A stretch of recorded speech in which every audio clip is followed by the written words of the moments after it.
రేపు పొద్దున్నే రెడీ అయి ఉండరి, యాదగిరిగుట్ట తీసుకొస్తాం. మా దగ్గర ఫేమస్. పంజాగుట్ట యాదగిరిగుట్ట ఆల్రెడీ మేము అన్ని చూసేసాం అల్లుడు. కొత్తగా ఏమనుంటే చెప్పు. వచ్చిండంది ముసలిది. తిరుపతి పోదామా? మొన్ననే మొక్కుంటే నేను మామగారు వెళ్ళి తీర్చుకొని వచ్చాం. మొక్క ఏ మొక్కు? అంటే మా అమ్మకి ఎప్పటి నుంచో మోకాలు నొప్పులు ఉన్నాయి, అవి తగ్గితే గుడికి వస్తామని మొక్కుకున్నాం. మరి తగ్గాయా? తగ్గాయి.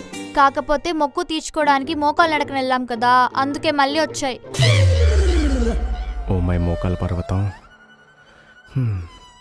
పోనీ శ్రీశైలం వెళ్దామా? మీకు పిల్లలు పుట్టాక వస్తానని మొక్కుకున్నా అల్లుడు గారు, అప్పుడు వెళ్దాంలేండి. షిరిడి వెళ్దామా? అంత లాంగ్ డిస్టెన్స్ వద్దల్లుడు గారు, దగ్గర ఏమైనా ఉంటే చెప్పండి. ఏ పైల్సా? అసలే మామగారికి బ్యాక్ పెయిన్, అంత దూరం ట్రావెల్ చేయలేరు. పోనీ భద్రాచలం వెళ్దామా? సెట్.